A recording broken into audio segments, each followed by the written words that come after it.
누구나 영원히 젊음을 유지하고 싶어 하지만 예술가 변기종은 50년 일찍 늙는 것을 선택했습니다. 이 잘생긴 청년은 17세 때부터 자발적으로 허리를 굽히고 이를 갈고 얼굴에 숯을 바르며 80세 노인처럼 살아왔습니다. 그는 찬란한 청춘을 60년 동안 고통받는 늙은 아버지 역할을 하며 나라가 망하는 시기에 온 국민의 아픔을 애통해하며 울부짖었습니다. 이야기의 시작은 지금으로부터 130년 전 구한말에 혼란스러웠던 한양으로 거슬러 올라갑니다. 변기종 선생은 1895년 7월 29일 지금의 서울 종로구 인사동 근처에서 태어났습니다. 1895년, 이 해가 어떤 해입니까? 우리 민족의 가슴에 씻을 수 없는 피이 든 해, 바로 을미사변이 일어난 해입니다. 일본 낭인들이 궁궐 깊숙한 곳까지 쳐들어와 명성황후를 시해하고 시신마저 불태웠던 우리 역사상 가장 치욕스럽고 끔찍했던 바로 그 해입니다. 나라의 국모가 적의 칼에 쓰러지던 그 해에 태어났다는 것. 어쩌면 변기종 선생의 비극적인 운명은 태어나는 그 순간부터 이미 예견되었던 것인지도 모릅니다. 그가 세상의 처수름을 터뜨렸을 때 한양의 공기는 비릿한 피냄새와 느끼한 연기 냄새로 뒤덮여 있었고 사람들의 한숨소리는 도성 안을 가득 메우고 있었습니다. 그는 멸망해가는 왕조의 마지막 숨을 마시며 자라난 비운의 세대였습니다. 그의 집안 원래 꽤 뼈대 있는 양반 가문이었다고 전해집니다. 본명은 변창규였습니다. 창규, 참으로 반듯하고 맑은 이름 아닙니까? 장차 커서 나라의 동량이 되라는 뜻으로 지어주신 이름이었을 겁니다. 하지만 그가 철들 무렵 가세는 이미 기울대로 기울어 있었습니다. 구한말에 몰락한 양반들이 의뢰그랬듯 벼슬길은 막혔고 물려받은 재산은 야금야금 사라져갔습니다. 세상이 바뀌고 있었습니다. 상투를 자르라 하고 서양 오랑캐의 물건들이 쏟아져 들어왔습니다. 콧대 높은 양반들도 쌀독이 비어가는데 체면만 차릴 수는 없는 노릇이었습니다. 엎친 데 덮친 격으로 아버지를 일찍 여의는 바람에 어린 변창규는 홀어머니 슬에서 자라야 했습니다. 과부의 아들, 게다가 몰락한 양반가의 외동아들이 겪어야 했던 서름은 말로 다 할 수 없었습니다. 끼니를 걱정해야 할 만큼 가난했지만 어머니는 아들이 야반의 채통을 잃지 않기를 바랐습니다. 굶더라도 무릎 꿇지 않는 법을 가르치려 했지요. 그래서 어머니는 어린 창규를 서당에 보냈습니다. 거기서 그는 천자문을 떼고 명심보감을 읽으며 충과 효를 배웠습니다. 하지만 어머니는 해안이 있는 분이었습니다. 망해가는 나라에서 한문만 파고 있다가는 굶어 죽기 딱 좋다는 것을 아셨던 거지요.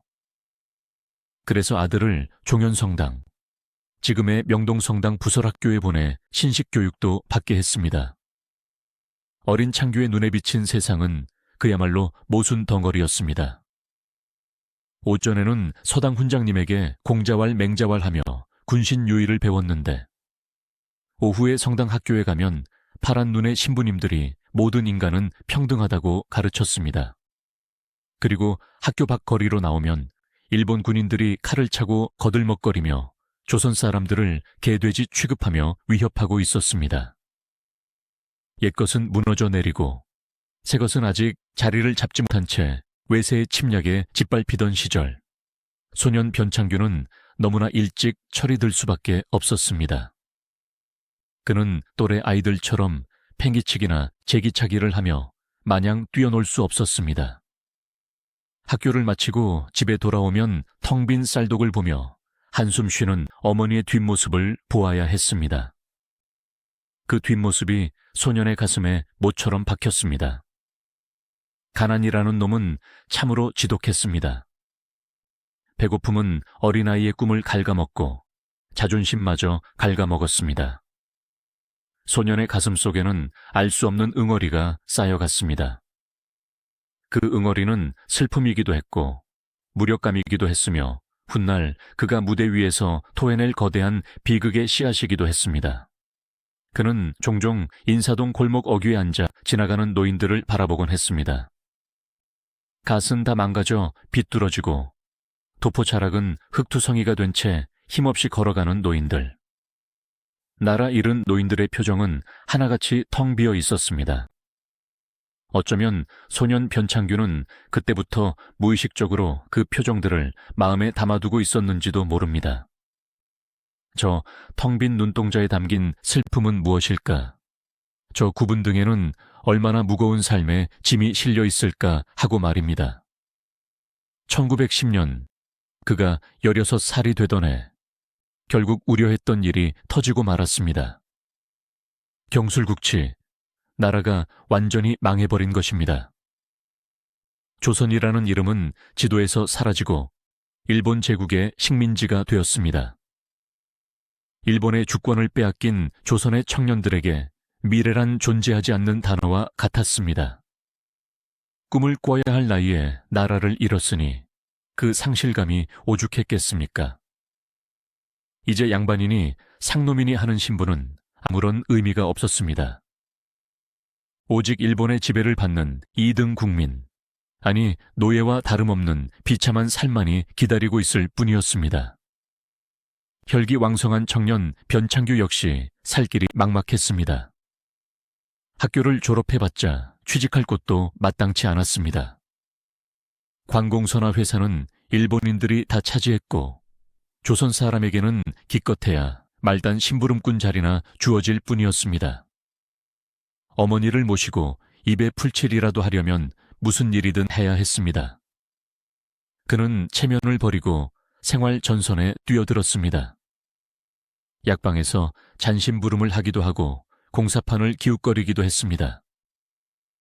양반의 자제라는 자존심은 배고픔 앞에서 아무런 힘을 쓰지 못했습니다. 굴욕적인 순간도 많았을 겁니다. 일본인 주인에게 머리를 조아려야 했고 부당한 대우를 받아도 주먹을 꽉 쥐고 참아야 했을 겁니다. 속에서는 천불이 나는데 겉으로는 비굴하게 웃어야 하는 그 식민지 청년의 이중적인 삶. 그것은 그 자체로 거대한 연극이나 다름없었습니다. 그렇게 하루하루를 절망 속에서 버티던 어느 날, 그의 인생을 송두리째 뒤흔든 운명적인 만남이 찾아옵니다. 우연히 보게 된 연극 무대였습니다. 당시 서울에는 협률산이, 원각산이 하는 극장들이 생겨나고 있었습니다. 그곳에서는 신파극이라는 낯선 구경거리가 펼쳐지고 있었는데 호기심에 이끌려 들어간 그곳에서 변창규는 완전히 넋을 잃고 말았습니다. 캄캄한 객석에 앉아 무대를 바라보는데 거기에는 별천지가 있었습니다. 현실은 시궁창 같아서 숨 쉴 구멍조차 없었는데 저 네모난 무대 위에서는 사람이 사람답게 감정을 토해내고 있었습니다. 억울하면 소리 지르고 슬프면 목 놓아 우는 배우들의 모습이 꾹꾹 눌러 참기만 했던 그의 가슴에 불을 질렀습니다. 특히 그를 사로잡은 것은 배우들의 눈물이었습니다. 가짜 눈물인 줄 뻔히 아는데도 관객들은 그 눈물을 보며 함께 울고 있었습니다. 옆자리에 앉은 아저씨도 뒷자리에 앉은 아주머니도 손수건으로 눈물을 훔치고 있었습니다. 그 순간 변창규는 전율을 느꼈습니다. 저거다. 저기라면 내 속에 쌓인 이 울분을 다 쏟아낼 수 있을 것 같다. 저 무대 위에서라면 나도 소리칠 수 있고 울 수 있겠구나. 그것은 단순한 호기심이 아니라 일종의 구원이었습니다. 꽉 막힌 가슴을 뚫어줄 유일한 탈출구를 발견한 것입니다. 하지만 당시 배우, 즉 광대는 사회적으로 가장 천대받는 직업 중 하나였습니다. 양반 가문의 자손이 얼굴에 분칠하고 남 앞에서 재롱을 떤다는 것은 있을 수 없는 일이었습니다. 어머니가 알면 기절초풍할 노릇이요. 조상님들이 무덤에서 벌떡 일어날 불효였습니다. 그러나 청년 변창규의 고집을 꺾을 수는 없었습니다. 이미 그의 마음은 콩밭에 가 있는 정도가 아니라 무대라는 마약에 취해버린 상태였습니다. 그는 과감한 결단을 내립니다. 본명인 창규를 버리고 변기종이라는 예명을 지은 것입니다. 창규라는 이름이 주는 반듯하고 유약한 이미지를 버리고 기종이라는 이름으로 다시 태어나겠다는 의지였습니다. 1912년 그의 나이 17살 때의 일입니다. 그는 극단 청년파일단을 조직해 연극계에 발을 들였습니다. 말이 좋아 극단이지 사실상 연극에 미친 가난한 청춘들이 모여 만든 동호회 수준이나 다름없었습니다. 그들은 돈이 없어 무대 의상도 제대로 갖추지 못했고 소품이라곤 집에서 훔쳐온 밥그릇이나 빗자루가 전부였습니다. 지방 공연을 다니다가 여비가 떨어져 며칠을 굶기도 하고 잘 곳이 없어 여관방 하나에 10여 명이 칼잠을 자기도 했습니다. 하지만 변기종은 행복했습니다. 비로소 살아있는 것 같았습니다. 비록 배는 고파도 무대 위에 서 있는 그 순간만큼은 세상 부러울 것이 없었습니다. 하지만 그 행복도 잠시 재정난으로 극단은 곧 해체되고 말았습니다. 그러나 포기할 변기종이 아니었습니다. 그는 개성으로 올라가 유일단이라는 극단에 합류하며 본격적인 전업배우의 길을 걷기 시작합니다. 그런데 여기서 참으로 묘하고도 운명적인 일이 벌어집니다. 극단에 들어간 신입배우 변기종에게 선배들이 맡긴 역할은 그가 꿈꾸던 멋진 주인공이나 정의로운 청년 투사가 아니었습니다. 선배들은 변기종의 얼굴을 뚫어지게 쳐다보더니 고개를 갸웃거렸습니다. 훤칠한 키에 이목구비 뚜렷한 미남형이었지만 그의 눈빛에는 10대 소년에게서는 찾아볼 수 없는 깊은 그늘이 서려 있었습니다. 우수에 젖은 눈, 어딘가 모르게 삶의 고단함이 배어나오는 목소리. 선배들은 직감적으로 느꼈던 겁니다. 자네, 한번 늙으니 흉내를 내보게. 선배의 뜬금없는 주문에 변기종은 당황했습니다. 이제 갓 17, 솜털이 보송보송한 청년에게 노인 흉내라니요. 보통의 10대라면 자존심 상해하며 발끈했을지도 모릅니다. 저도 주인공 시켜주세요. 왜 제가 할아버지를 해요? 하고 대들었을지도 모릅니다. 하지만 변기종은 아무 말 없이 잠시 생각에 잠겼습니다. 그러고는 천천히 자리에서 일어나 허리를 구부정하게 숙였습니다. 그는 인사도 거리에서 보았던 그 힘없는 노인들을 떠올렸습니다. 나라 잃고 희망 잃은 그 공허한 눈빛들을 기억해냈습니다. 그는 다리를 절뚝거리며 몇 발자국 걸어보더니 목소리를 따라 밭은 기침을 콜록콜록 내뱉으며 대사를 읊었습니다. 아이고, 이놈의 세상, 언제나 편안해지려나. 내 팔자야. 그 순간 연습실에 있던 모든 사람의 동작이 멈췄습니다. 침묵이 흘렀습니다. 그것은 흉내가 아니었습니다. 17 소년의 입에서 나온 소리라고는 믿기지 않을 만큼 지독한 회한과 슬픔이 묻어나는 진짜 노인의 목소리였습니다. 껍데기는 청년인데 알맹이는 70 먹은 노인이 들어앉아 있는 것 같았습니다. 선배들은 무릎을 쳤습니다. 물건이 들어왔다. 조선 천지에 없는 비극 배우가 나타났다. 그렇게 변기종은 노역 전문 배우라는 전무후무한 타이틀을 얻게 되었습니다. 그것은 축복자 동시에 평생 그를 옥죄게 될 저주의 시작이기도 했습니다. 이때부터 변기종의 기이한 이중생활이 시작되었습니다. 무대 밖에서는 혈기왕성한 10대 후반의 청년이었지만 극장 안 분장실에 들어서는 순간 그는 70대, 80대 노인으로 변신했습니다. 그는 거울을 보며 연구하고 또 연구했습니다. 어떻게 하면 더 불쌍해 보일까? 어떻게 하면 더 늙고 초라해 보일까? 당시에는 제대로 된 분장 도구도 없었습니다. 그는 아궁이에서 숯을 꺼내 으깨어 얼굴에 검은 주름을 그렸고 무명실을 풀어 하얗게 탈색한 뒤 수염을 만들어 풀로 붙였습니다.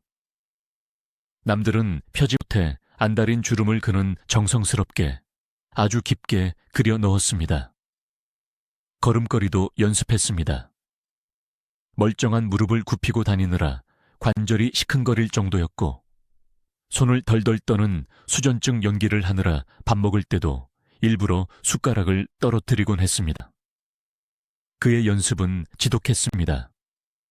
길을 가다가도 폐지 줍는 노인을 보면 그 뒤를 졸졸 따라가며 걸음걸이를 흉내냈고 시장통에 노인들이 쓰는 사투리와 억양을 수첩에 적어가며 밤새워 따라했습니다. 심지어 그는 자신의 치아를 일부러 상하게 해서 발음이 새는 소리를 만들어내려고까지 했다는 믿기 힘든 일화가 전해질 정도입니다. 이 정도면 단순한 연기가 아니라 일종의 자기 학대이자 예술을 위한 순교라고 해도 과언이 아닐 것입니다. 그는 자신의 싱싱한 젊음을 재단에 바치고 그 대가로 노인이라는 가면을 얻어낸 것입니다. 왜 그는 그토록 노인 연기에 집착했을까요? 단순히 배역이 주어졌기 때문만은 아니었을 겁니다. 당시 조선의 상황을 다시 한번 생각해 보십시오. 1910년대 무단 통치 시절 일본 헌병들은 칼을 차고 다니며 조선 사람들의 일거수일투족을 감시했습니다. 젊고 힘있는 조선 청년이 무대 위에서 소리치고 저항하는 내용은 검열 때문에 올릴 수가 없었습니다. 하지만 늙고 병든 노인이 나와서 아이고 살기 힘들다며 신세 한탄을 하는 것은 그나마 허용되었습니다. 일본 검열관들이 보기에 노인의 푸념은 무해해 보였으니까요. 병기종은 그 틈새를 파고들었습니다. 그는 노인의 입을 빌려 나라 일은 서름을 통곡하듯 쏟아내려 했던 것입니다. 내가 늙어서 서러운 것이 아니다.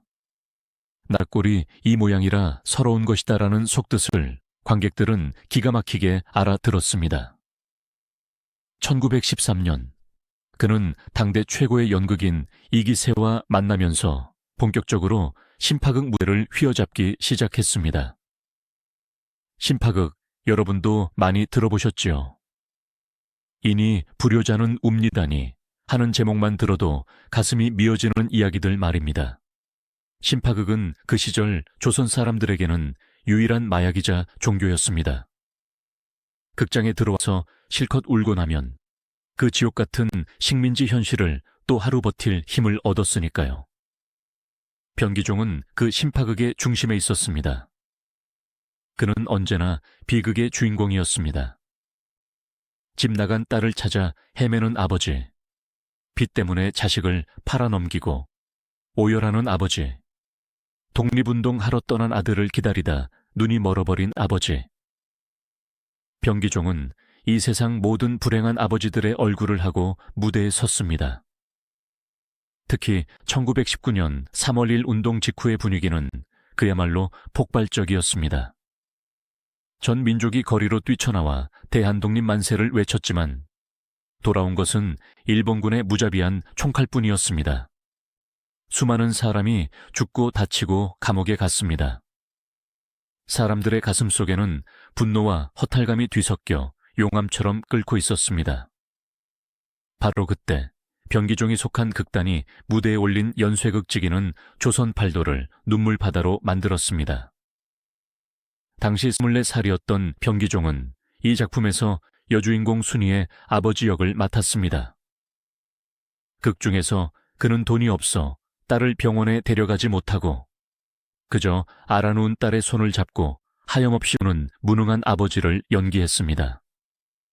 화려한 영웅도 아니고 적을 때려 부수는 장수도 아니었습니다. 그저 가난해서 자식을 죽여야만 하는 무기력한 식민지의 가장이었습니다. 하지만 그 무기력함이 관객들의 폐부를 찔렀습니다. 극장 안은 순식간에 울음바다가 되었습니다. 여기저기서 아이고 아이고 하는 통곡 소리가 터져 나왔습니다. 무대 위의 병기종이 내 죄다. 못난 애비 만난 내 죄가 아니라 나라 없는 이 못난 애비 죄다. 하며 가슴을 칠 때 관객들도 함께 가슴을 쳤습니다. 그것은 연극이 아니라 집단적인 구판이었습니다. 억눌린 한을 풀어내는 해원의 구판이었습니다. 젊은 병기종은 자신의 몸을 빌려 조선 사람들이 맘껏 울 수 있는 멍석을 깔아주었던 것입니다. 병기종의 영희는 단순히 슬프기만 한 것이 아니었습니다. 그의 노인 연기에는 묘한 페이소스, 즉 말로 설명할 수 없는 깊은 연민과 인간애가 서려 있었습니다. 그는 늙음을 추하거나 나약한 것으로 묘사하지 않았습니다. 오히려 그 굽은 등과 주름진 얼굴 속에 모진 세월을 견뎌낸 조선 민초들의 끈질긴 생명력을 담아냈습니다. 비록 밥은 굶어도 자식만은 굶기지 않으려는 아버지의 처절한 사랑, 일본 순사 앞에서는 비굴하게 웃지만 뒤돌아서서는 피눈물을 삼키는 식민지 가장의 이중적인 아픔. 변기종은 이 복잡미묘한 감정들을 섬세한 표정 연기와 손짓 하나로 표현해냈습니다. 20대의 청년이 이런 깊이를 표현해낸다는 것은 천재성이 아니고서는 설명할 수 없는 일이었습니다. 당시 신문이나 평론가들은 그를 두고 육체는 청년이나 영혼은 이미 천년을 산 노인이다. 조선의 비극은 변기종의 주름살 속에 다 들어있다며 극찬을 아끼지 않았습니다. 사람들은 그를 국민 노인이라 부르기 시작했습니다. 하지만 정작 변기종 자신은 행복했을까요? 무대 위에서 쏟아지는 갈채와 찬사 뒤에 숨겨진 그의 진짜 얼굴은 과연 어떤 표정이었을까요? 무대가 끝나고 막이 내리면 그는 다시 분장실로 돌아와 거울 앞에 앉았습니다. 땀과 눈물로 얼룩진 수염을 떼어내고 수치로 그린 주름살을 지워냅니다. 그러면 거울 속에는 낯선 청년 하나가 서 있습니다. 방금 전까지 수백 명의 관객을 울렸던 그 노인은 온데간데 없고 내일 당장 쌀독을 걱정해야 하는 가난한 청년 변창규만 덩그러니 남아있는 것입니다. 무대 위의 영광과 현실의 비참함 사이에서 오는 괴리감. 그 간극이 너무나 커서 그는 종종 현기증을 느꼈습니다. 자신이 연기하는 노인은 관객들의 사랑을 받지만 현실의 청년 변창규는 아무것도 가진 것 없는 빈털터리였으니까요. 그는 술로 그 공허함을 달랬습니다. 술에 취하면 그는 종종 동료들에게 이렇게 묻곤 했습니다. 형님, 나는 누구입니까? 변창규입니까? 변기종입니까? 아니면 내가 연기하는 저 불쌍한 늙은이입니까? 그는 청춘을 즐길 여유가 없었습니다. 연애할 시간도, 친구들과 어울려 놀 시간도 그에게는 사치였습니다. 그는 오로지 늙는 연습에만 몰두하며 20대를 보냈습니다. 남들은 젊음을 불태울 때 그는 젊음을 재로 만들어버리는 연습을 했던 것입니다. 이것은 한 인간으로서 너무나 가혹한 형벌이 아닐 수 없습니다. 하지만 그는 그 형벌을 기꺼이 받아들였습니다. 그것이 자신이 선택한 배우의 길, 아니 식민지 예인의 숙명이라 믿었기 때문입니다. 그 거친 파도 속에서 우리의 가짜 노인 변기종은 1920년대를 넘어 1930년대로 향하는 길목에 들어섭니다. 바로 한국 연극의 황금기라 불리는 동양극장 시절이 열린 것입니다. 여러분, 1930년대 경성, 지금의 서울 거리를 한번 상상해 보시겠습니까? 남대문로는 전차가 땡땡 소리를 울리며 달리고 거리에는 중절모를 쓴 모던 보이와 양산을 쓴 모던 걸들이 활보하던 시절이었습니다. 명동과 충무로 일대에는 다방들이 들어서고 추금기에서는 유행가 가락이 흘러나왔지요. 표면적으로는 근대화의 물결이 넘실대고 꽤나 화려해 보였지만 그 속을 들여다보면 일제의 수탈은 더욱 교묘하고 악랄해지고 있었습니다. 농촌은 피폐해져 많은 사람이 도시로 몰려들었고 도시의 빈민들은 하루 벌어 하루 먹기도 힘든 삶을 이어가고 있었습니다. 그런 고단한 현실을 잠시나마 잊을 수 있는 유일한 마취제, 그것이 바로 연극이었습니다. 당시 서대문 쪽에 있었던 동양극장을 아십니까? 1935년에 문을 연 조선 최초의 연극 전용 극장이었던 이곳은 그야말로 장안의 명소이자 조선 민중들의 해방구였습니다. 동양극장이 문을 여는 날이면 극장 앞은 인산인해를 이루었습니다. 아침 일찍부터 표를 사려는 줄이 서대문 거리까지 이어졌고 안표상들이 기승을 부릴 정도였습니다. 그리고 그 동양극장의 간판 스타, 사람들이 쌀을 팔고 비녀를 팔아서라도 표를 사게 만들었던 주인공이 바로 청춘좌의 단장이자 주연 배우 변기종이었습니다. 이때 변기종의 나이는 30살을 넘어 40을 바라보고 있었습니다. 배우로서 기량이 가장 무르익을 나이였죠. 20대 때의 노인 연기가 천재적인 직관과 흉내였다면 30대 중반을 넘어선 그의 노인 연기는 이제 뼈와 살이 사가들어가는 듯한 진짜 백이었습니다. 그는 더 이상 억지로 목소리를 긁지 않아도 되었습니다.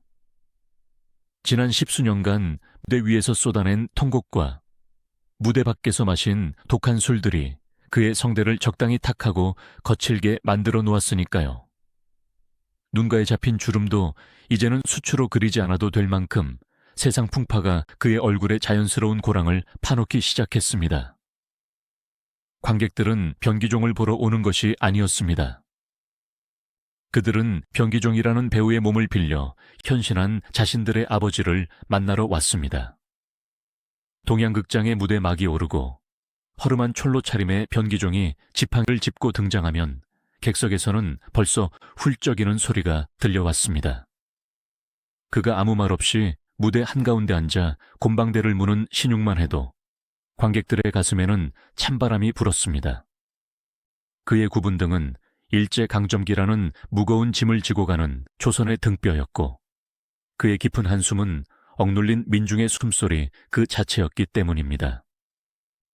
특히 전설적인 연극 사랑에 속고 돈에 울고 우리가 흔히 홍도야 우지 마라로 기억하는 그 작품에서 변기종의 존재감은 독보적이었습니다.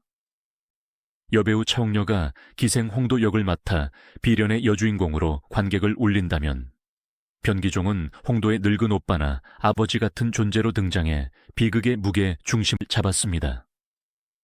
홍도가 사랑에 배신당하고 살인을 저질러 순색에 끌려갈 때 변기종이 그 뒤를 따르며 홍도야, 이 못난 오라비가 죄인이다. 내 탓이다.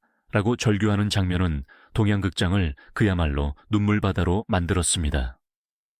당시 신문 기사를 보면 공연이 끝난 후 극장 바닥에 관객들이 흘린 눈물과 콧물을 닦은 휴지와 손수건이 수북하게 쌓여 있었다고 할 정도니 그 열기가 어느 정도였는지 짐작이 가십니까? 변기종의 연기는 심파의 정점이었습니다. 요즘 사람들이야 심파라고 하면 억지 눈물을 짜낸다며 촌스럽게 여기기도 합니다만 그 시절의 심파는 달랐습니다. 그것은 나라 잃은 백성들이 서로의 상처를 핥아주는 치유의 의식이었습니다. 변기종은 관객들이 어디서 울고 싶은지, 어디서 가슴을 치고 싶은지를 본능적으로 알고 있었습니다. 그는 무대 위에서 관객들의 감정을 쥐락펴락했습니다. 그가 울면 관객도 울고, 그가 웃으면 관객도 따라 웃었습니다. 하지만 그 웃음조차도 슬픔을 머금은 씁쓸하고 애달픈 웃음이었지요. 사람들은 그를 비극의 왕이라 불렀지만 그는 무대 위에서 왕이 아니라 가장 낮은 자, 가장 비천한 자가 되어 민중의 발바닥 밑으로 기어 들어갔습니다. 그러나 여러분, 빛이 강하면 그림자도 짙다고 했습니다. 동양극장의 화려한 조명 아래서 변기종은 만인의 존경을 받는 국민 노인이었지만 무대 밖 그의 삶은 여전히, 아니 더욱더 위태로운 살얼음판이었습니다. 1930년대 후반으로 갈수록 일제의 야욕은 노골적으로 변해갔습니다. 1937년 중일 전쟁을 일으킨 일본은 한반도를 대륙 침략의 병참 기지로 만들려 했습니다. 내선일체, 즉 일본과 조선은 하나라는 허울 좋은 구호를 내세워 우리의 말과 글, 그리고 이름까지 빼앗으려 들었습니다. 창씨 계명을 강요하고 학교에서는 일본어만 쓰게 했습니다. 연극계에도 시베리아보다 더 차가운 칼바람이 불어닥쳤습니다. 일본은 연극이 가진 선동의 힘을 누구보다 잘 알고 있었습니다. 수백, 수천 명의 관객을 한자리에 모아놓고 울고 웃게 만드는 배우들의 영향력을 두려워했던 것이죠.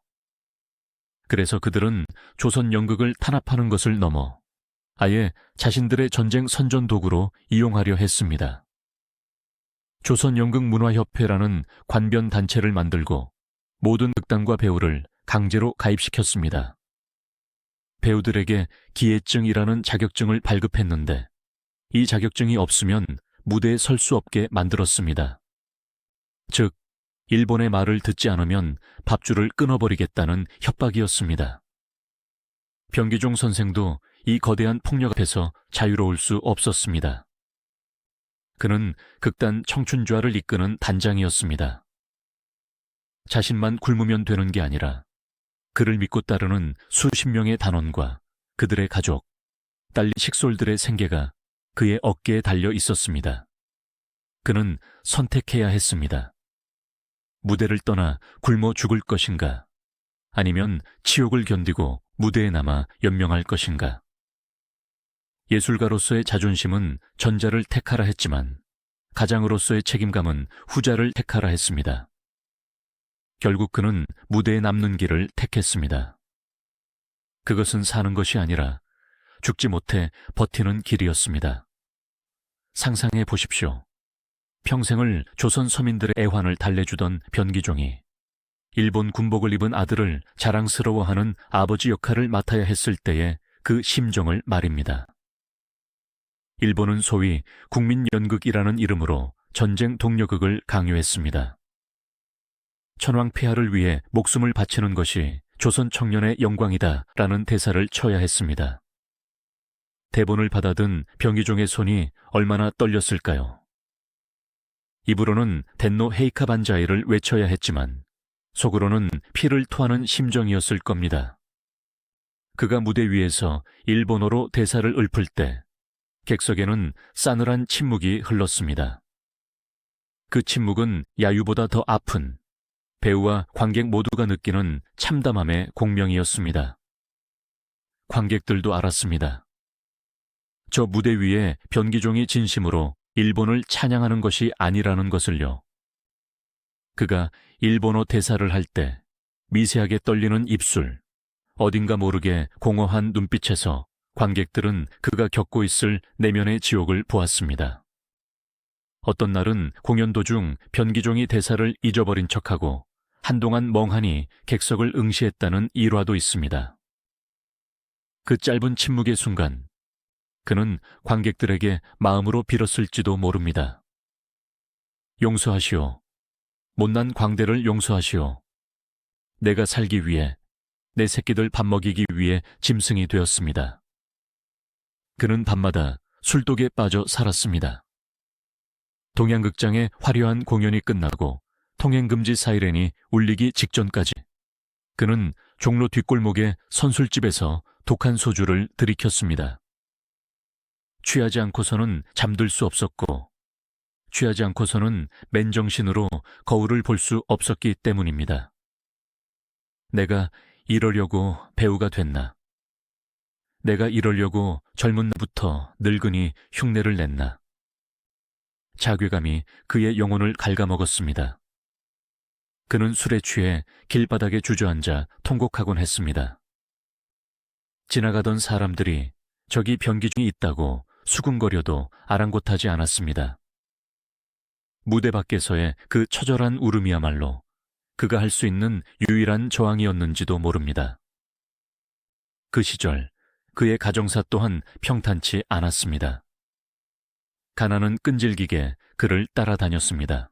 당대 최고의 스타였지만 연극 배우의 수입이라는 것은 불규칙하기 짝이 없었습니다. 게다가 극단을 운영하느라 빚을 지기도 일쑤였고 어려운 동료들을 보면 그냥 지나치지 못하는 성격 탓에 주머니는 늘 텅 비어 있었습니다. 새빵살이를 전전하며 아픈 아내의 약값을 걱정해야 했습니다. 무대 위에서는 만인의 아버지였지만 정작 자신의 가정에서는 무능한 가장이었습니다. 그 죄책감이 그의 어깨를 더욱 짓눌렀고 그럴수록 그의 노인 영혼은 더욱 깊고 어두운 심연으로 빠져들었습니다. 1940년대 상황은 더욱 최악으로 치달았습니다. 태평양 전쟁이 발발하고 일본은 조선의 모든 물자와 인력을 전쟁터로 끌고 갔습니다. 놋그릇, 숟가락까지 공출해갔고 젊은 청년들은 학도병으로, 처녀들은 정신대로 끌려갔습니다. 연극 무대도 완전히 군국주의의 선전장으로 변했습니다.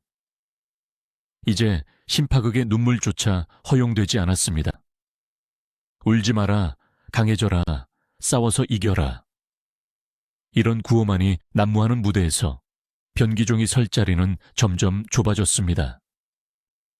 비극을 통해 카타르시스를 주던 그의 영예는 나약한 패배주의로 낙인 찍힐 위험이 있었습니다. 그는 이동연극대라는 이름으로 전국 방방곡곡을, 심지어는 만주까지 끌려다니며 위문 공연을 해야 했습니다. 트럭 짐칸에 실려 비포장도로를 달리며 그는 황량한 만주 벌판을 바라보았습니다. 흙먼지를 뒤집어 쓴 채 도착한 낯선 땅에서 강제로 끌려온 조선인 징용자들 앞에서 연극을 했습니다. 그들의 퀭한 눈동자를 보며 변기종은 어떤 연기를 했을까요?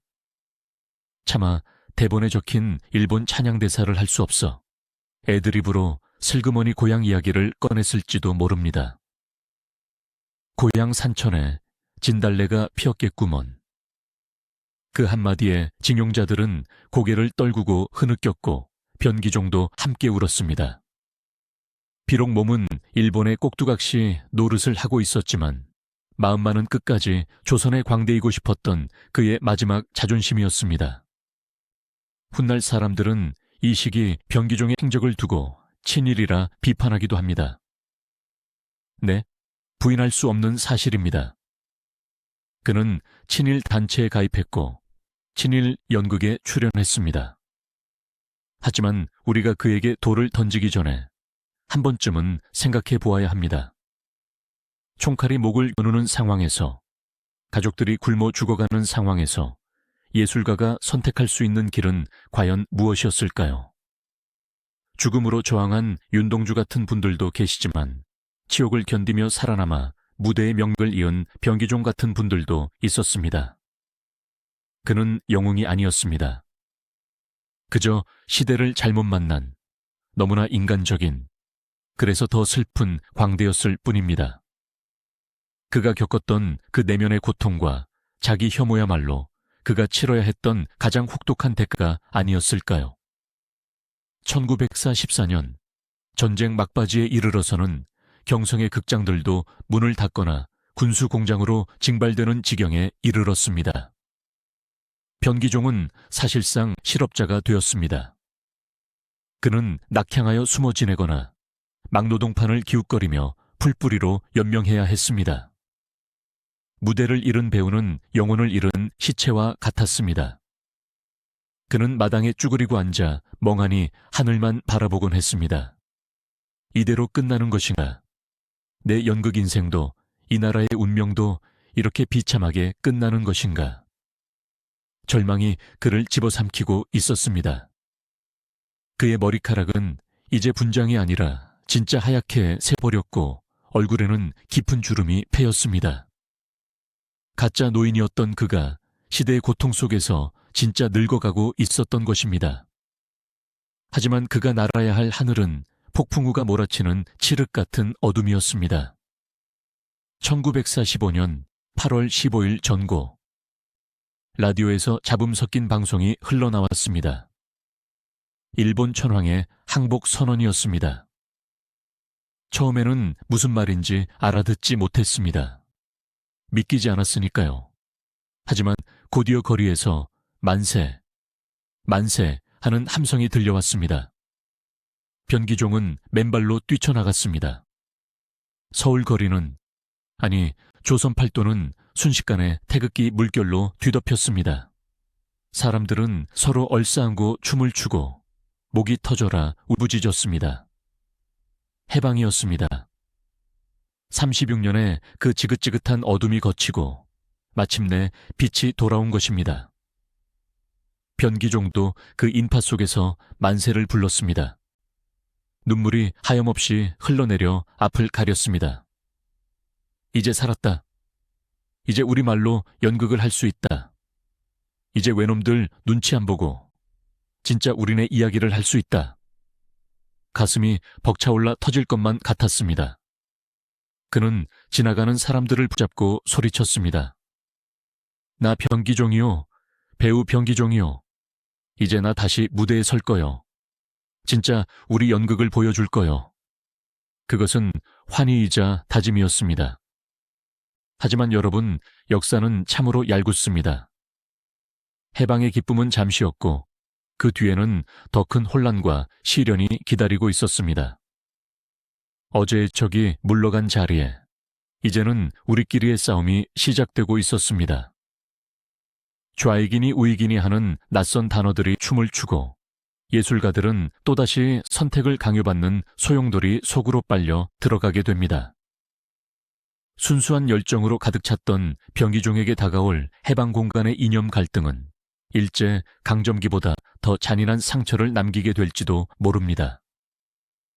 평생을 가난한 사람들 편에서 연기해온 변기종 선생은 자연스럽게 진보적인 성향의 연극인들과 어울렸습니다. 그가 이데올로기를 깊이 공부한 공산주의자여서가 아니었습니다. 당시 많은 예술가가 그랬듯 그저 친일파를 청산하고 가난한 노동자와 농민이 대접받는 평등한 세상을 만들자는 주장에 마음이 끌렸을 뿐입니다. 그는 조선연극동맹 산하의 자유극장 위원장을 맡으며 3월일 운동과 만주영감, 태백산맥 같은 작품을 무대에 올렸습니다. 이 작품들 속에서 그는 일제에 맞서 싸우다 희생된 투사의 아버지나 악덕 지주에게 핍박받는 소장농 노인을 연기했습니다.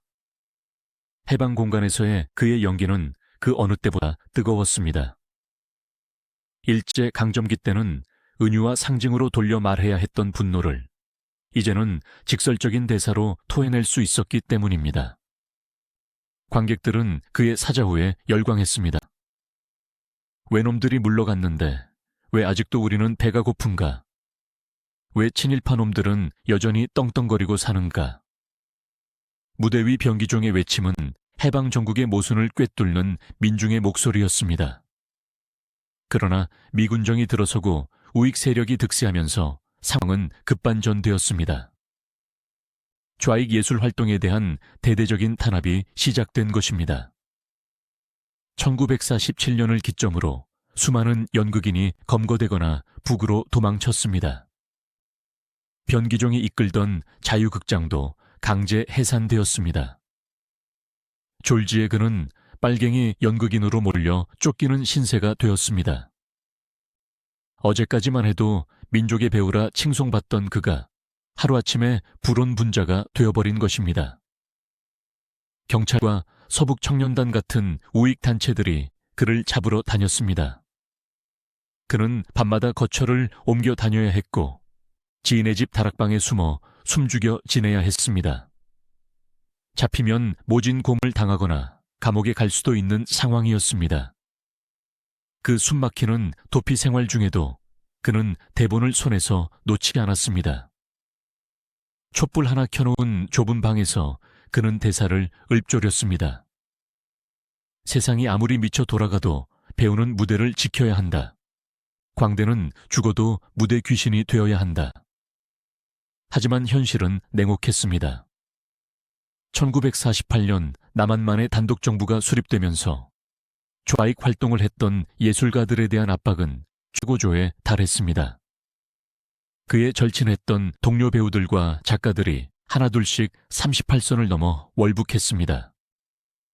북으로 가면 영웅 대접을 해준다는 소문이 돌았습니다. 변기종에게도 유혹이 없지 않았을 것입니다. 차라리 북으로 갈까? 거기 가면 맘 편히 연기할 수 있을까? 수없이 고민했을 겁니다. 하지만 변기종은 남았습니다.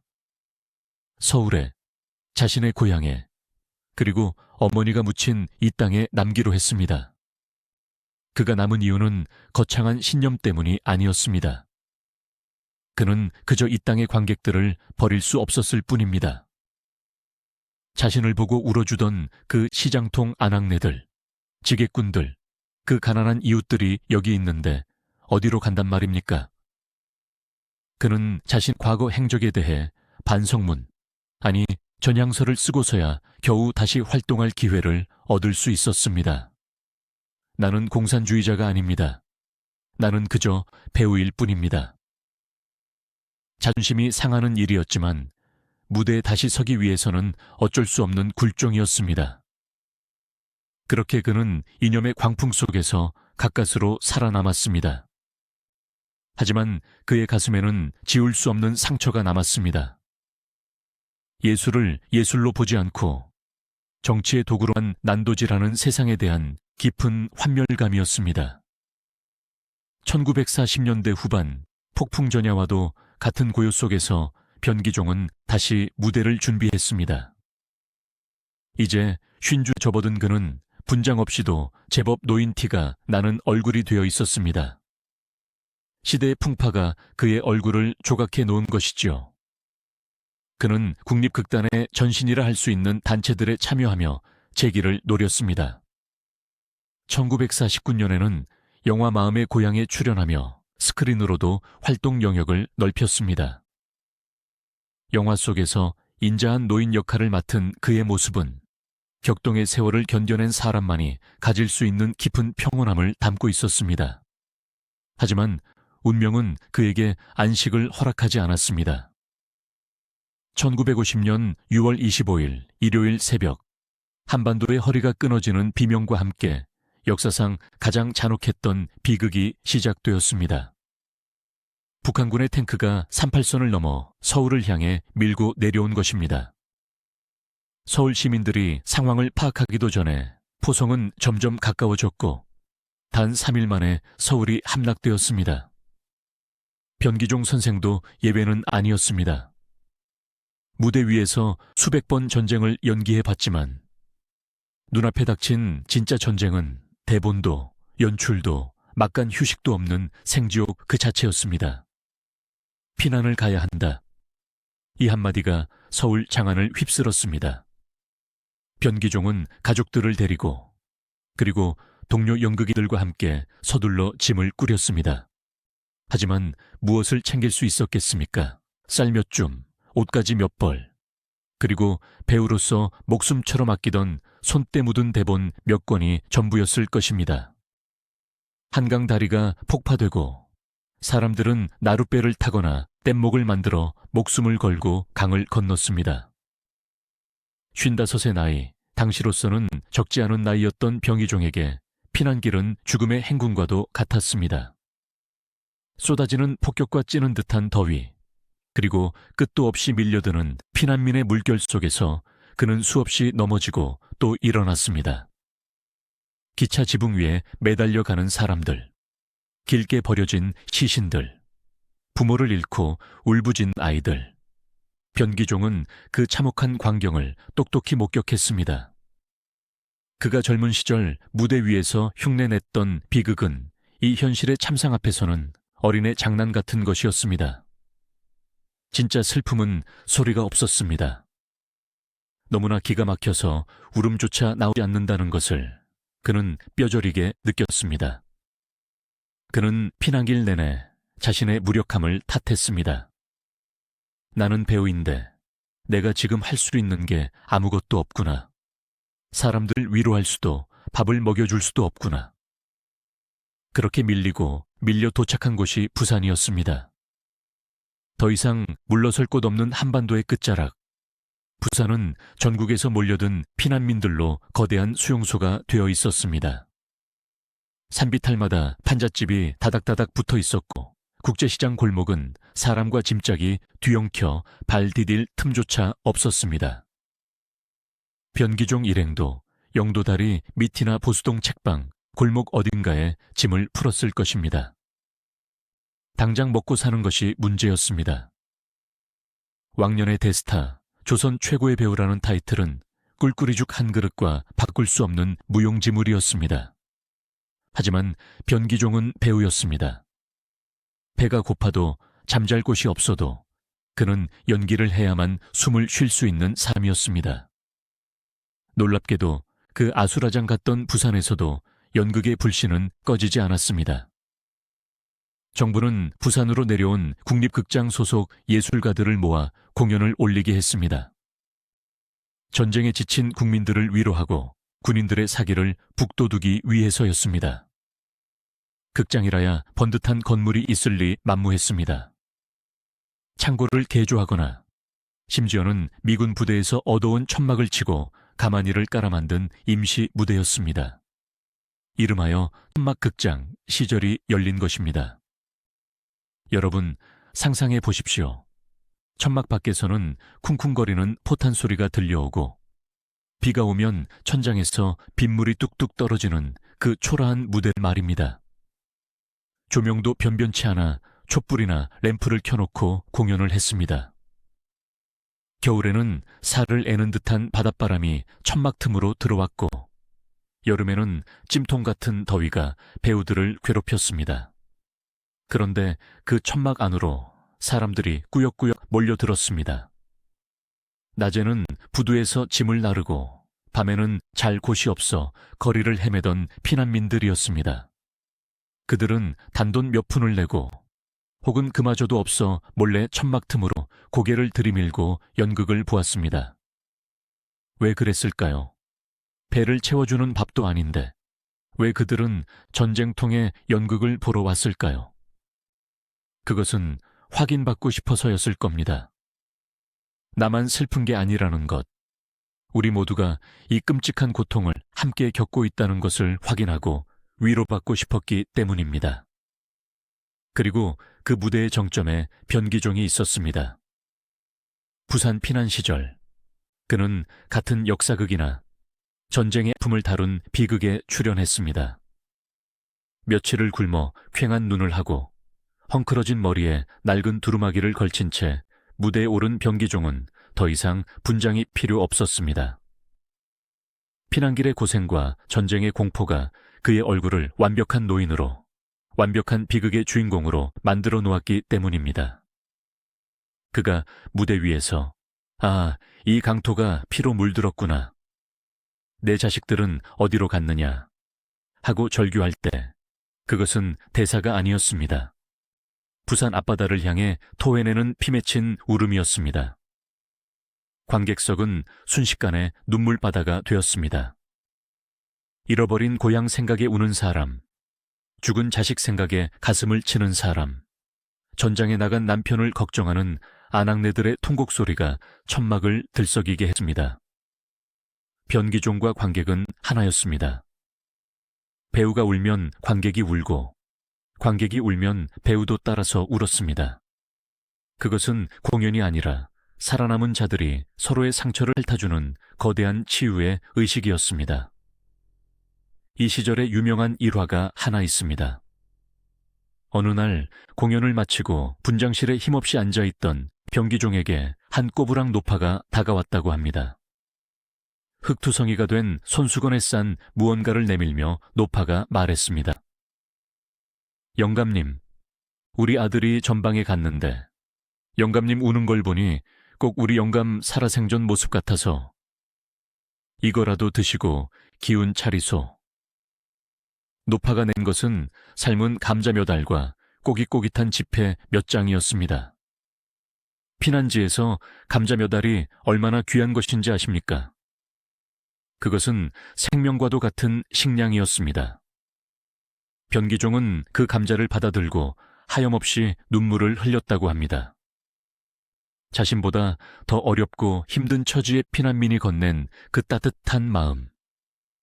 변기종은 훗날 회고록에서 그때 먹었던 식은 감자가 내 평생 먹어본 그 어떤 산의 진미보다 맛있었고 목이 메어 넘길 수가 없었다고 고백했습니다.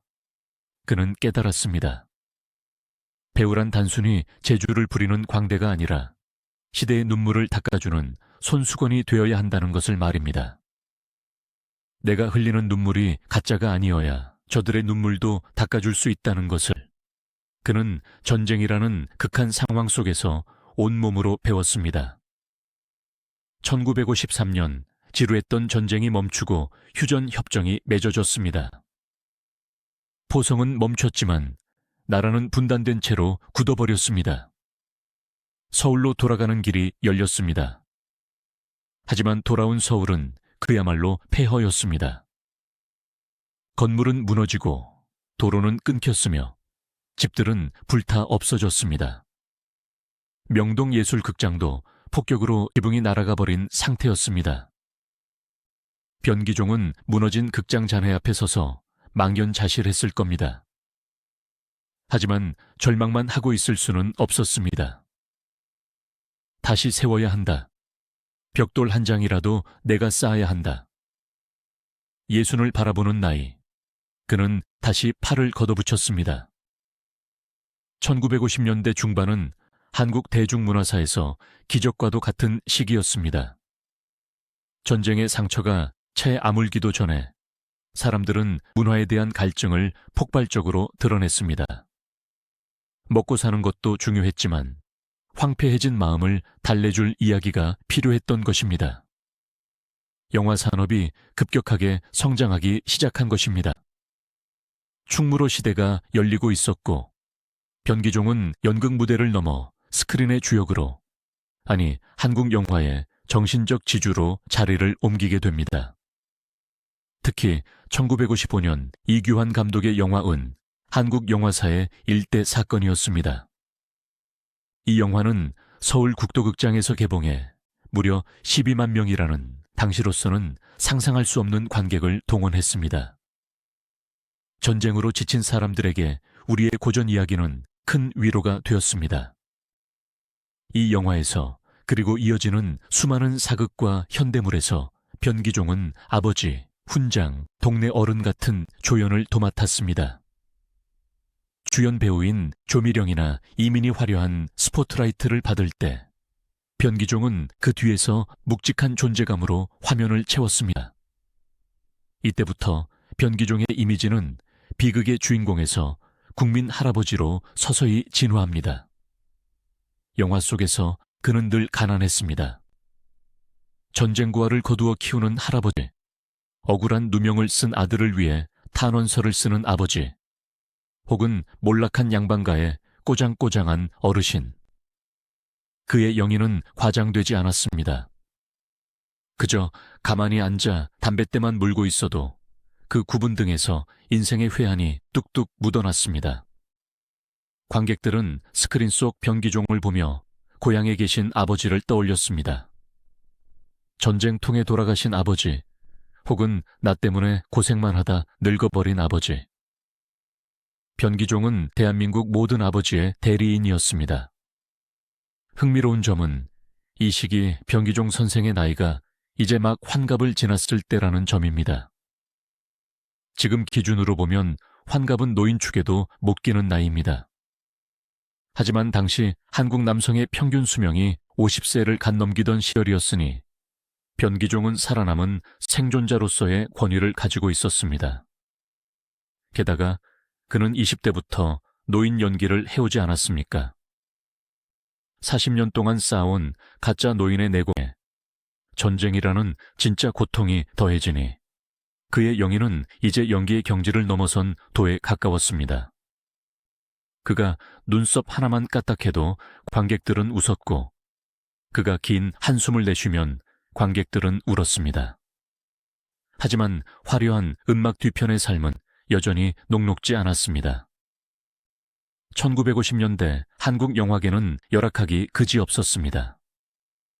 출연료를 제때 받지 못하는 일이 다반사였고 필름이 없어서 촬영이 중단되기 일쑤였습니다. 변기종 같은 대배우도 생활고에서 벗어날 수는 없었습니다. 그는 낡은 한복을 기워 입고 다녔고 촬영장이 있는 안양이나 정릉까지 덜컹거리는 버스를 타고 다녔습니다. 후배들이 선생님 편하게 택시라도 타고 다니죠 라고 권하면 그는 내 주제에 무슨 택시냐, 버스가 편하다 하며 허허 웃어넘겼다고 합니다. 그는 평생을 청빈하게 살았습니다. 아니, 청빈했다기보다는 가난이 그의 곁을 떠나지 않았다는 표현이 맞을 겁니다. 전쟁은 끝났지만 전쟁이 핥히고 간 상처는 아물지 않았습니다. 변기종 선생의 가슴에도, 우리 민족의 가슴에도 깊은 흉터가 남았습니다. 하지만 그는 그 흉터를 부끄러워하지 않았습니다. 오히려 그 상처를 드러내 보이며 관객들을 위로했습니다. 보시오, 나도 이렇게 아픕니다. 그러니 우리 같이 견뎌봅시다. 전쟁이 핥히고 간 상처 위로 이제 이야기는 또다시 새로운 국면으로 접어듭니다. 바로 4월 19혁명과 5월 16 군사정변, 그리고 숨가쁜 경제개발의 구호가 울려 퍼지던 격동의 1960년대입니다. 여러분, 1960년대의 대한민국을 기억하십니까? 그 시절은 그야말로 상전벽해, 세상이 천지개벽하는 변화의 시대였습니다. 전쟁의 상처가 채 아물기도 전에 거리에는 불도저가 굉음을 내며 낡은 판잣집들을 밀어버렸고 하루가 멀다 하고 높은 빌딩들이 올라갔습니다. 라디오와 확성기에서는 새벽종이 울렸네, 새 아침이 밝았네 하는 노래가 끊임없이 흘러나왔고 젊은이들은 통이 좁은 바지를 입고 통기타를 치며 미군 부대에서 흘러나온 팝송을 흥얼거렸습니다. 모든 것이 새것, 서양 것, 빠른 것을 향해 미친 듯이 질주하던 시절이었습니다. 덮어놓고 나타보면 거짓골을 못 면한다는 표어가 붙고 공장의 굴뚝에서는 검은 연기가 쉴 새 없이 뿜어져 나왔습니다. 그런데 그 화려하고 시끄러운 속도전의 한복판에 마치 시간이 멈춘 듯한 외로운 섬 하나가 떠 있었습니다. 바로 배우 변기종이었습니다. 이때 변기종 선생의 나이는 60 중반을 넘어서 칠순을 바라보고 있었습니다. 10대 때부터 노인 연기를 해왔으니 이제는 분장 지우는 것을 깜빡 잊고 집에 가도 아무도 이상하게 생각하지 않을 만큼 완벽한 자연사 노인이 되어 있었습니다. 그런데 참으로 아이러니한 일이 벌어집니다. 그가 젊어서 가짜 노인 연기를 할 때는 온 세상이 그에게 박수를 보내며 천재다, 국보급이다 라고 칭송했는데 정작 그가 진짜 노인이 되어 무대에 서니 세상은 그를 낡은 것, 청산해야 할 과거, 고리타분한 옛날 사람 취급하기 시작한 것입니다. 1960년대 영화계는 바야흐로 청춘의 시대였습니다. 신성일, 엄앵란 같은 젊고 아름다운 배우들이 맨발로 거리를 뛰며 사랑을 속삭이는 영화들이 극장가를 점령했습니다. 관객들은 더 이상 변기종이 보여주는 구슬픈 심파극에 눈물 흘리지 않았습니다. 대신 화려한 로맨스나 세련된 도시영화 혹은 액션 활극을 원했습니다. 변기종 선생이 설 자리는 점점 좁아졌습니다. 영화 포스터에서 그의 이름은 맨 위가 아니라 저 아래 구석진 곳으로 돋보기로 봐야 보일 만큼 작은 글씨로 밀려났습니다. 역할도 마찬가지였습니다. 예전에는 비극의 주인공이었지만 이제는 주인공의 고집 센 할아버지, 시골에서 올라와 촌스럽게 구는 아버지, 혹은 병풍처럼 앉아 헛기침이나 하는 동네 어르신 역할이 주어질 뿐이었습니다. 하지만 변기종 선생은 그 작은 역할들을 마다하지 않았습니다. 아니, 오히려 더 지독하게 매달렸습니다. 왜 그랬을까요? 단순히 돈이 필요해서였을까요? 물론 생활고도 있었겠지요. 하지만 그 내면에는 더 깊은 오기, 혹은 예술가로서의 사명감이 있었을 겁니다. 세상이 다 변해도 누군가는 잊혀가는 것들을 붙잡고 있어야 하지 않나. 다들 앞만 보고 뛰어가면 뒤에 처진 노인들은 누가 위로해주나. 그는 빠르게 변해가는 세상 속에서 길을 잃은 노년 세대의 대변자가 되기를 자처했습니다. 영화 사랑방 손님과 어머니 같은 작품에서 그가 보여준 모습은 변화하는 세태를 멀찍이서 바라보며 혀를 차는, 그러면서도 어쩔 수 없이 그 변화를 받아들여야만 하는 무력한 가부장의 모습 그 자체였습니다. 그의 영의 인생에 또 다른 거대한 도전이 찾아온 것도 바로 이 시기였습니다. 1960년대 중반, 텔레비전 일명 안방극장의 시대가 활짝 열린 것입니다. TBC 동양방송이 개국하고 KBS가 텔레비전 방송을 본격화하면서 드라마라는 새로운 괴물이 쏟아져 나왔습니다. 연극 무대나 영화 스크린과는 또 다른 세상이었습니다. 연극은 멀리 있는 관객에게 감정을 전달하기 위해 과장된 몸짓과 쩌렁쩌렁한 발성이 필요했지만 텔레비전은 달랐습니다. 카메라는 배우의 얼굴을 바로 코앞까지 들이대고 찍었습니다. 콧구멍이 벌름거리는 것, 눈가에 경련이 일어나는 것까지 생생하게 잡아냈습니다.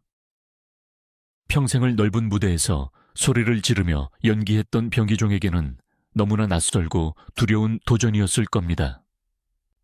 저 작은 상자 안에 내가 들어간다고? 내 연기가 저 좁은 곳에서 통할까? 하지만 노인 전문 배우 50년의 내공은 어디 가지 않았습니다. 그는 브라운관 속으로 걸어 들어갔습니다. 그리고 기가 막히게 적응했습니다. 아니, 적응을 넘어 텔레비전이야말로 변기종을 위한 매체였습니다. 왜냐하면 그의 얼굴에 새겨진 깊은 주름이야말로 어떤 대사보다 강력한 메시지였기 때문입니다. 드라마 속에서 그는 시청자들의 안방 아랫목을 차지하고 앉은 국민 할아버지가 되었습니다. 고된 노동을 마치고 퇴근한 가장들이, 저녁밥을 짓던 어머니들이 텔레비전 속 변기종을 보며 아이고 꼭 시골 계신 우리 아버지 같네 하며 반가워했습니다. 그의 쉰 목소리와 깊게 패인 주름은 고단한 하루를 보낸 서민들에게는 일종의 고향 같은 안식처였습니다. 산업화로 인해 고향을 떠나 서울로, 부산으로, 공장지대로 몰려든 사람들에게 변기종은 두어온 고향의 흙냄새를 기억하게 해주는 존재였던 것입니다. 그가 화면 속에서 곰방대를 탁탁 털며 에잉 쯧쯧하고 혀를 차면 시청자들은 고향집 툇마루에 앉아 계신 아버지를 떠올리며 눈시울을 붉혔습니다. 그는 급격한 도시화 속에서 잃어버린 가족의 원형을 지키고 있는 파수꾼이었습니다. 그러나 빛이 있으면 어둠도 있는 법입니다. 대중적인 인지도는 높아졌지만 예술가로서의 갈증은 더 심해졌습니다. 방송국은 그를 소모품처럼 썼습니다. 매일매일 찍어내는 일일 연속극 속에서 그는 늘 똑같은 연기를 강요받았습니다. 툭하면 호통치거나 며느리에게 잔소리하거나 아니면 병들어 눕는 역할의 반복이었습니다. 대본을 받아보면 지문에는 항상 기침을 한다, 화를 낸다, 누워있다 같은 말들 뿐이었습니다. 변 선생님, 이번에도 그냥 저번 드라마처럼 해주세요. 시청자들이 그걸 좋아합니다. PD들의 이 주문이 그에는 얼마나 큰 모욕으로 들렸을까요? 그는 평생을 바쳐 인간의 희로애락을 탐구해온 장인이었습니다. 그런데 기계 부품처럼 똑같은 표정만 찍어내라니 속이 문드러질 노릇이었습니다.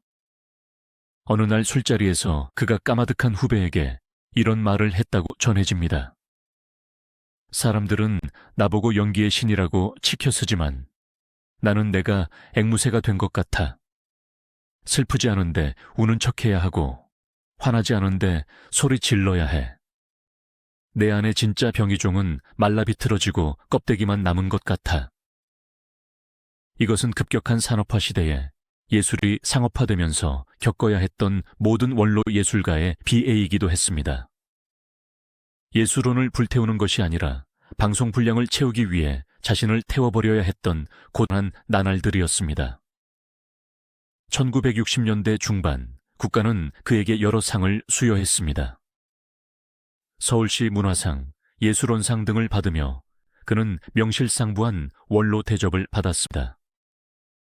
1966년에는 예총 회장 대행을 맡기도 했습니다. 하지만 그 화려한 감투와 상장들이 그의 쌀독을 채워주지는 못했습니다. 당시 연예계의 처우는 지금과는 비교할 수 없을 정도로 열악했습니다. 출연료는 쥐꼬리만 했고 그마저도 방송국 사정이라며 떼이기 일쑤였습니다. 국민 배우라는 타이틀을 달고 있었지만 변기종 선생은 여전히 새빵살이를 전전하거나 낡은 집에서 근근히 살아가야 했습니다. 버스를 타고 방송국에 출근하는 그의 뒷모습은 텔레비전 속 화려한 모습과는 달리 너무나 작고 초라했습니다. 겨울이면 낡은 외투 깃을 세우고 남대문 시장에서 산 싸구려 목도리를 두르고 정류장에 서 있는 노인. 그가 바로 대한민국 최고의 배우 변기종이었습니다. 한 번은 버스 안에서 알아보는 사람이 있어 아이고, 선생님 아니십니까? 자가용은 어디 두시고 버스를 타십니까? 하고 물으면 그는 그저 기름값이 비싸서 하고 허허 웃어 넘겼지만 그 웃음 뒤에는 씁쓸함이 짙게 배어 있었을 겁니다. 이 시기 그의 연기에서 가장 두드러진 정서는 소외였습니다. 경제개발 5개년 계획이 성공하고 고속도로가 뚫리면서 나라 전체가 부자가 되어가고 있다는데 왜 노인들의 삶은 더 팍팍해지는가? 왜 자식들은 부모를 짐스러워하는가? 변기종은 작품 속에서 이 질문을 온몸으로 던졌습니다. 그가 연기하는 노인들은 대부분 자식들에게 재산을 물려주고 뒷방으로 물러나 눈칫밥을 먹거나 도시 생활에 적응하지 못하고 겉도는 인물들이었습니다. 여러분, 혹시 보릿고개라는 말을 기억하십니까? 1960년대는 그 지긋지긋한 보릿고개를 넘기 위해 온 국민이 허리띠를 졸라매던 시절이었습니다. 변기종은 그 보릿고개를 넘는 아버지들의 상징이었습니다. 배가 고파도 자식 밥그릇에 숟가락을 얹어주고 자신은 물로 배를 채우던 그 아버지들 말입니다. 관객들은 텔레비전 속 변기종이 낡은 내복바람으로 쿨럭거릴 때 자신들의 부모님이 겪고 있는 그 처절한 희생을 떠올리며 눈시울을 붉혔습니다. 그는 우리가 잊고 싶어 했지만 결코 잊어서는 안 되는 가난의 기억을 붙들고 있는 파수꾼이었습니다. 성공한 자식들이 부모를 요양원에 보내려 할 때 그 부모의 섭섭하고도 체념한 듯한 눈빛을 변기종만큼 완벽하게 표현한 배우는 없었습니다. 1969년 달에 사람이 갔다는 뉴스가 전 세계를 강타했습니다. 아폴로 11호의 달 착륙. 과학과 문명은 눈부시게 발전했습니다. 사람들은 텔레비전 앞에 모여 앉아 흐릿한 화면 속의 달 착륙 장면을 보며 환호했습니다. 하지만 변기종 선생은 여전히 구식 연기를 고집했습니다. 아니, 고집했다기보다는 그것이 그가 세상을 대하는 방식이었습니다. 달나라에 가는 게 중요한 게 아니야. 사람 마음속에 들어가는 게 중요하지. 기계가 아무리 좋아져도 사람 눈물은 기계가 닦아줄 수 없어. 그는 후배들에게 늘 이렇게 강조했습니다. 기술이 발전하고 화면이 흑백에서 컬러로 바뀌어도 사람을 우리고 웃기는 것은 결국 진심 어린 눈빛 하나라는 것을 그는 알고 있었던 것입니다. 1970년대로 접어들면서 그의 건강에도 적신호가 켜지기 시작했습니다. 평생을 혹사해온 몸이었습니다. 20대부터 허리를 구부리고 다녔으니 척추가 성할 리 없었고 쉰 목소리를 내느라 성대는 이미 망가져 있었습니다. 게다가 평생의 벗이었던 술이 그의 간을 갉아먹고 있었습니다. 하지만 그는 멈추지 않았습니다. 지팡이가 소품이 아니라 진짜 보행을 위한 생존의 도구가 되었을 때도 그는 카메라 앞에 섰습니다. 다리가 떨려 서 있기 힘들면 앉아서 연기했고 목소리가 나오지 않으면 눈빛으로 연기했습니다. 무대에서 죽는 것이 배우의 가장 큰 영광이다. 이 말은 많은 배우가 하는 말이지만 변기종 선생에게는 단순한 수사가 아니었습니다. 그것은 예언이자 삶의 마지막 목표였습니다. 1970년대 초반 그는 마지막 불꽃을 태우기 위해 준비하고 있었습니다. 서울 남산의 국립극장이 새로 지어지고 장충동 시대를 열어가던 그때, 그는 한국 연극의 살아있는 역사로서 그리고 최고 원로로서 마지막 무대를 꿈꾸고 있었습니다. 사람들은 그를 비극의 왕이라 불렀습니다. 하지만 1960년대를 관통하는 그의 삶은 비극이라기보다는 부조리극에 가까웠습니다. 자신은 평생 노인을 연기했는데 정작 세상은 노인을 공경하지 않는 시대로 변해버린 현실. 노인은 지혜의 창고라고 말하면서도 실제로는 노인은 짐덩어리라고 취급하는 사회의 이중성. 그 모순 속에서 그는 외로운 싸움을 이어갔습니다. 종로 다방 구석 자리에 앉아 식어가는 커피를 마시며 창밖으로 바쁘게 지나가는 미니스커트 입은 아가씨들과 장발의 청년들을 바라보던 노년의 변기종. 그의 눈빛에는 어떤 회한이 서려 있었을까요? 그는 알고 있었을 겁니다. 자신의 시대가 저물어가고 있다는 것을. 이제 심파의 눈물은 말라버렸고 자신의 과장된 연기가 더 이상 젊은이들에게 먹히지 않는다는 것을요. 이제 내 역할은 다 끝난 것인가? 하지만 그는 서러워하지 않으려 노력했습니다. 낙엽이 져야 새순이 돋듯이 자신이 물러나야 후배들이 그 자리를 채울 수 있다는 자연의 섭리를 받아들이려 했습니다. 그것이 진짜 어른의 모습이니까요. 그는 자신의 쇠락을 인정하면서도 끝까지 배우로서의 품위를 지키려 애썼습니다. 후배들이 인사를 안 하고 지나가도 먼저 웃으며 손을 흔들어 주었고 대사를 자꾸 까먹어 엔진에도 미안하이, 늙어서 주책이네 하며 분위기를 풀려 노력했습니다. 그 속없는 웃음이 오히려 더 가슴 아픈 것은 왜일까요?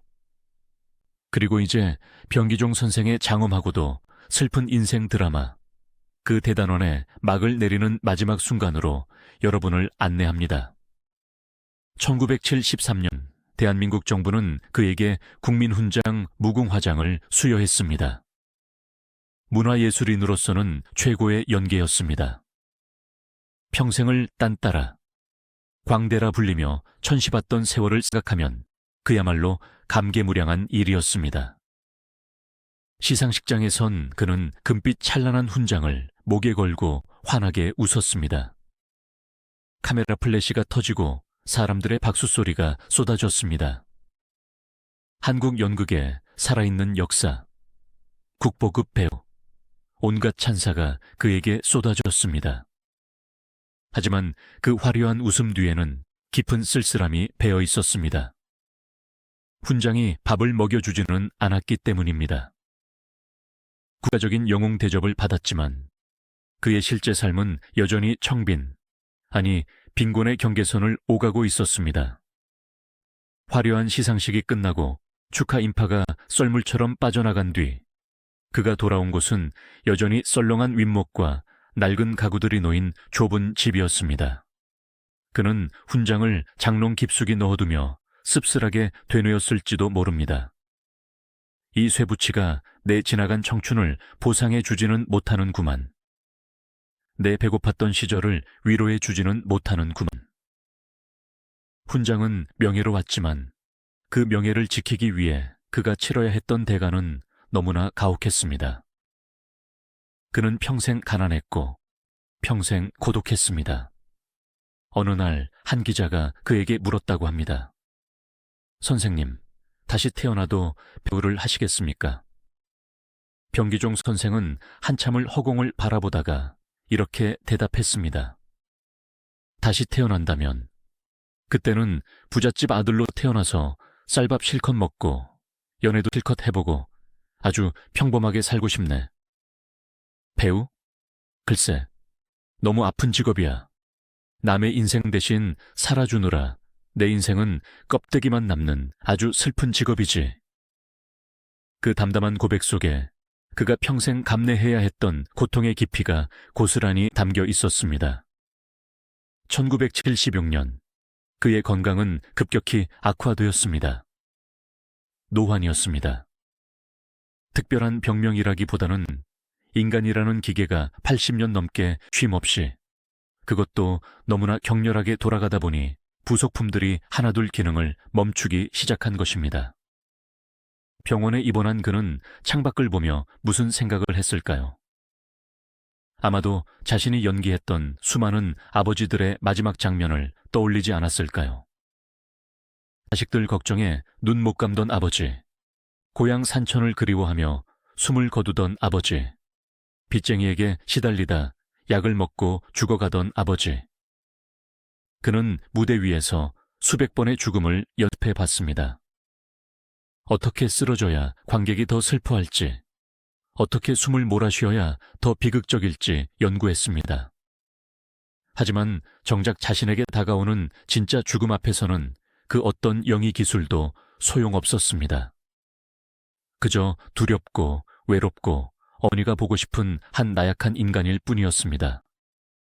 그리고 운명의 1977년 5월 1일.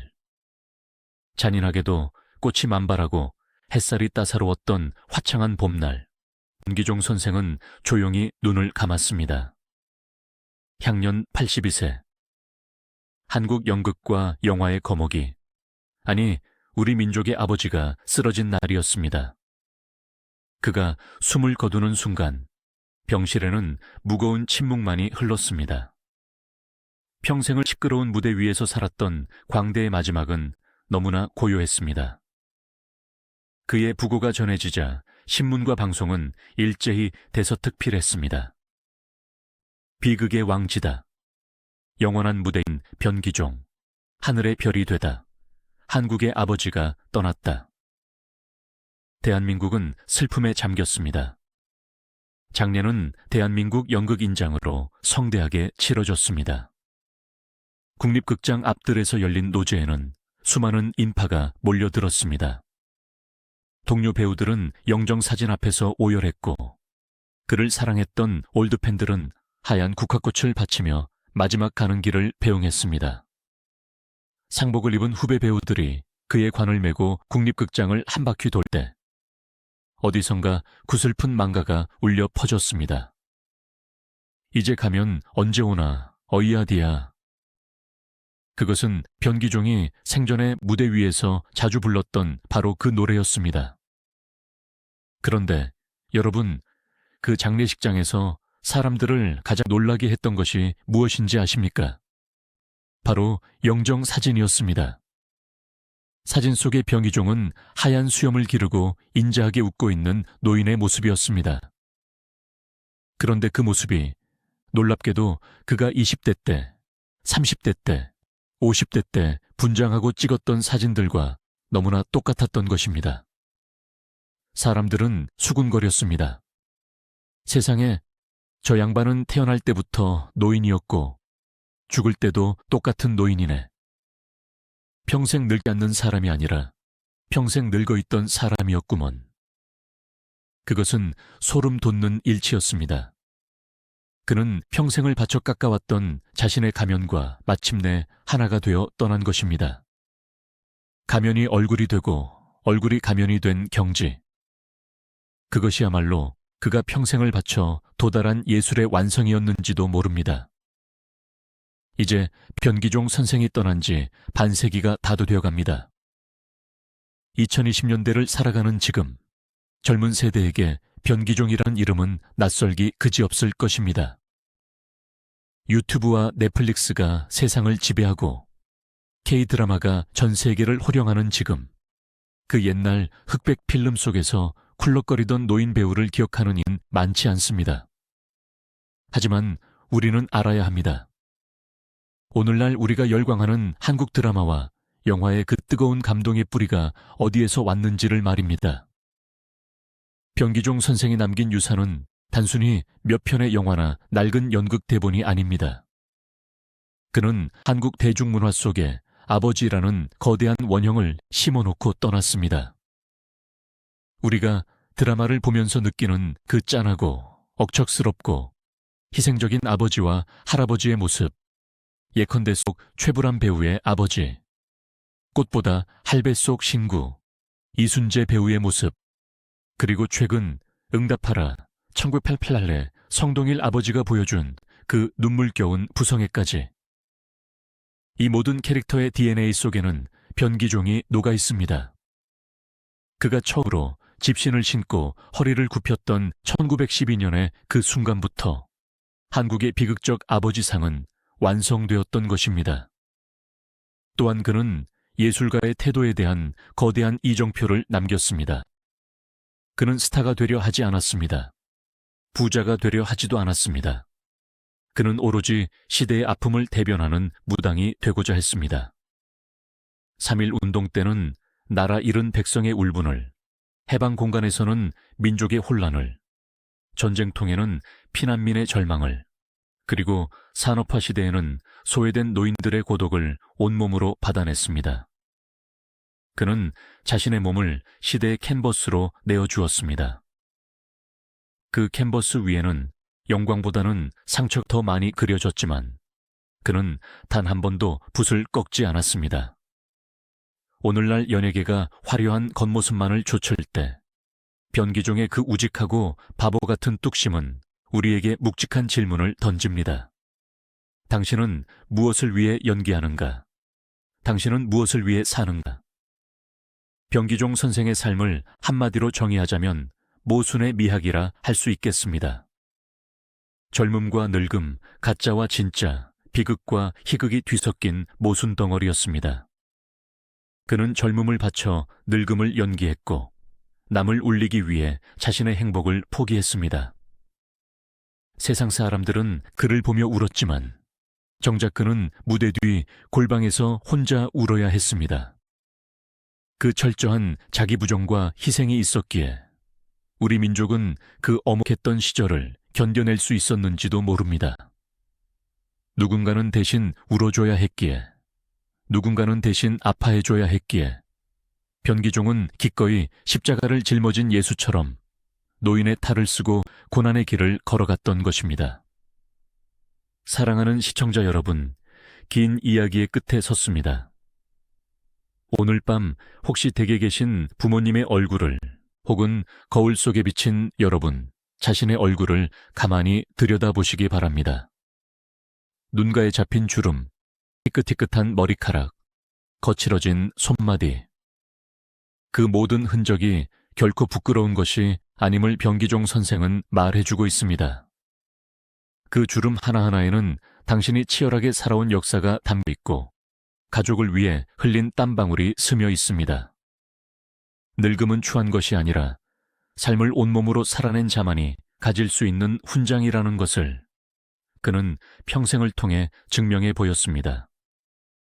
이제 우리는 그를 보내주어야 합니다. 무대 위 조명이 꺼지고 관객들도 모두 돌아갔습니다.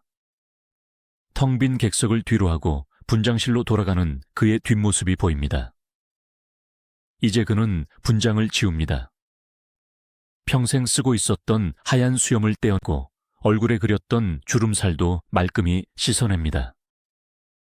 그리고 굽었던 허리를 꼿꼿이 펴고 지팡이도 저 멀리 던져버립니다. 거울 속에는 더 이상 늙고 병든 노인이 없습니다. 거기에는 1895년 한양에서 태어난 맑은 눈의 소년, 1912년 처음 무대에 섰던 17살의 청년 변창규가 활짝 웃고 있습니다. 선생님, 고생 많으셨습니다. 정말 애쓰셨습니다. 선생님 덕분에 우리 아버지들이 위로받았고 우리 어머니들이 눈물을 닦을 수 있었습니다. 당신이 닦아놓은 눈물의 길 위에서 이제 후배들이 꽃길을 걷고 있습니다. 부디 그곳에서는 편안히 영면하십시오. 더 이상 슬픈 역할, 아픈 역할, 배고픈 역할은 맡지 마시고 세상에서 가장 행복하고 즐거운 역할만 맡으시기를 간절히 기도합니다.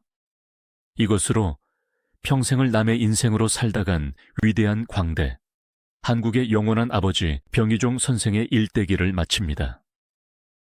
긴 시간 동안 이 기구하고도 아름다운 인생 여행에 동행해 주신 여러분께 진심으로 감사드립니다.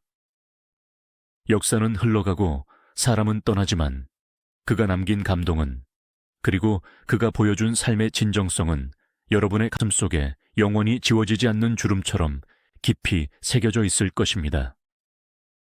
안녕히 계십시오.